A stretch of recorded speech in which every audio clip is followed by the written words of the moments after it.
Hello अस्सलाम वालेकुम नाज़रीन, मैं हूं मोनी अरशद। आज मैं आपको कच्चे आमों से अचार बनाना सिखाऊंगी।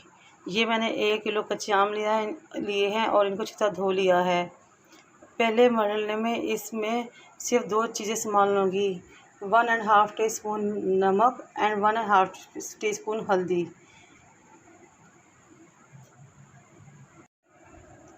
ये देखिए, मैंने उन आमों को इस तरह छोटे छोटे और मुनासिब से साइज़ में अचार के लिए काट लिया है। ये देखिए, मैंने उन आमों को किस तरह नहायत ही मुनासिब और प्यारे अंदाज में काटा है। अब मैं इनमें 2 इंग्रेडिएंट शामिल करूँगी। 1.5 टीस्पून हल्दी है और ये 1.5 टीस्पून नमक है। अब ये दोनों चीज़ें आम को लगा दी जाएंगी। ये देखिए, अब मैं हल्दी और नमक दोनों ही कच्चे आमों को लगा रही हूँ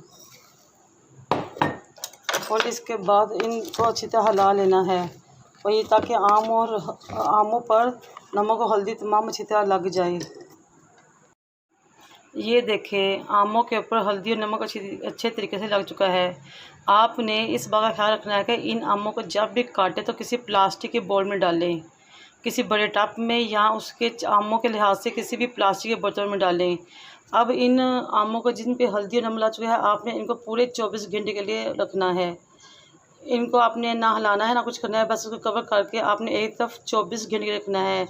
बाकी मसाले और तेल पूरे 24 घंटे बाद डालने हैं। इस तरीके से आपका अचार नहायत ही मज़ेदार और अच्छा बनेगा और कभी भी ख़राब नहीं होगा इंशाल्लाह। अब पूरे 24 घंटे बाद दोबारा मैं जब इसमें मसाले डालूँगी और फिर आपको दोबारा दिखाऊँगी। ये देखें, अब इन आमों को हल्दी और नमक लगाए रखे हुए 24 घंटे गुजर चुके हैं। मैं हल्का सा बोल टर्न करूँगी तो आपको ये देखें, इसने आमों ने पानी छोड़ दिया है। लेकिन आपने इन पानी को बिल्कुल भी ज़ाया नहीं करना, बल्कि इसको इसके अंदर ही रहने देना है। इस पानी को अगर ज़ाया कर दिया जाए या निकाल दिया जाए तो आम नहायत ही बस जायका अचार का जायका देते हैं। इस पानी से ही अचार का जायका उठेगा और इससे अक्सर लोग कहते हैं कि अचार में अगर पानी हो तो वो ख़राब हो जाता है, लेकिन इससे अचार बिल्कुल ख़राब नहीं होता।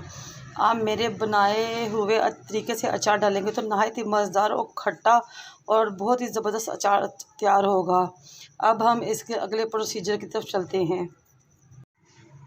अब ये वो तमाम मसाले हैं जो अचार को नहायत ही मज़ेदार बनाएंगे, लेकिन क्योंकि हम अचार में हल्दी और नमक पहले ही डाल चुके हैं, इसलिए मज़ीद हल्दी और नमक नहीं शामिल करेंगे। अब हम इसमें बाकी मसाले हैं जो मैं आपको बताती हूँ।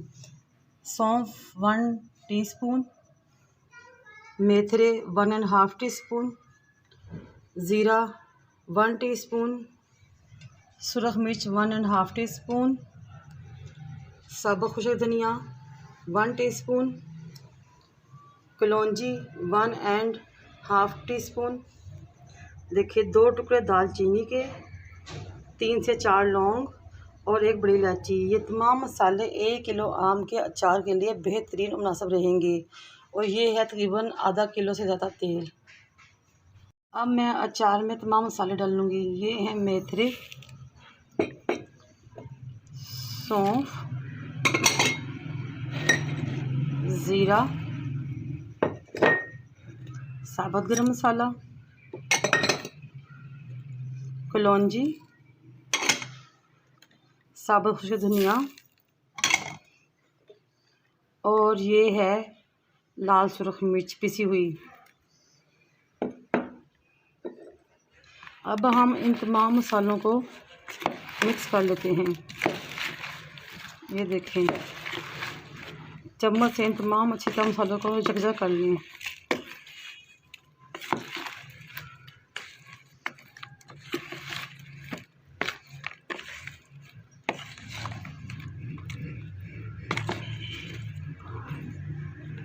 तमाम मसाला अच्छी तरह अचार के आमों को लग चुका है।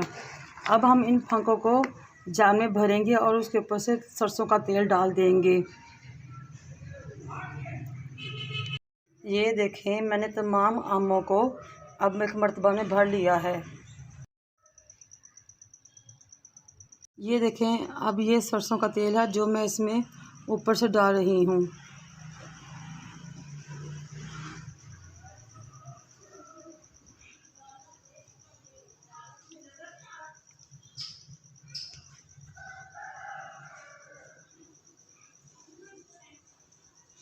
अचार में इतना तेल डालना है कि अचार इसमें अच्छी तरह डिप हो जाए, क्योंकि अगर अचार का कोई पोर्शन भी तेल से बाहर रह जाएगा तो वो ख़राब हो जाएगा और उस पर सफ़ेद सी काई जम जाएगी।